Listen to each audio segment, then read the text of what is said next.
এই মিছিল একদিকে সন্ত্রাসবাদী হামলায় যেভাবে মারা গেল তার জন্য কেন্দ্রীয় সরকার যার বিধি করা উচিত ছিল তা করা হয়নি, সেই জন্য সেটা প্রতিবাদ জানিয়ে আর এই যে এই চিট ফান্ডে যারা প্রতারিত হয়েছে তাদের অর্থ ফেরত দেওয়ার কথা হচ্ছে।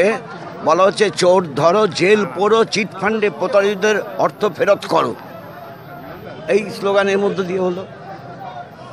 এই ব্যাপার হচ্ছে এগুলো এখন সব হচ্ছে সব কি করে রুটটা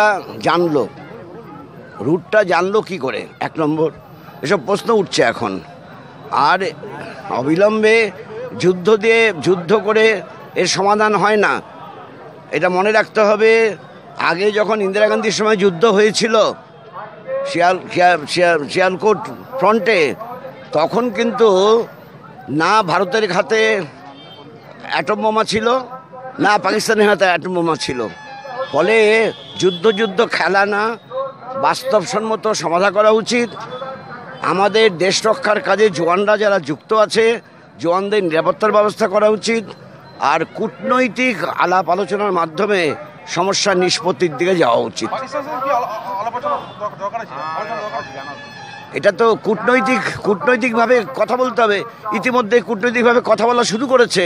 এটা পুরো রাউন্ডটা কমপ্লিট করতে হবে, করে অবশ্যই বাধ্য করতে হবে, সন্ত্রাসবাদী কার্যকলাপ বন্ধ করার জন্য বাধ্য করতে হবে। মুখ্যমন্ত্রী মমতা বন্দ্যোপাধ্যায় দিল্লিতে বামেদেরকেও সাথে নেবে মহাজোটে কথা দিয়েছেন, এটা কিভাবে? আমি জানি না, ওটা মুখ্যমন্ত্রী জানেন। রাজ্যের মুখ্যমন্ত্রী জানেন। মূর্খমন্ত্রীকে জিজ্ঞেস করুন যান। আমি বলছি মূর্খমন্ত্রীকে জিজ্ঞেস করুন, আমার কাছে কোনো বক্তব্য নেই। আপনি সব কথা মূর্খমন্ত্রীকে জিজ্ঞেস করুন।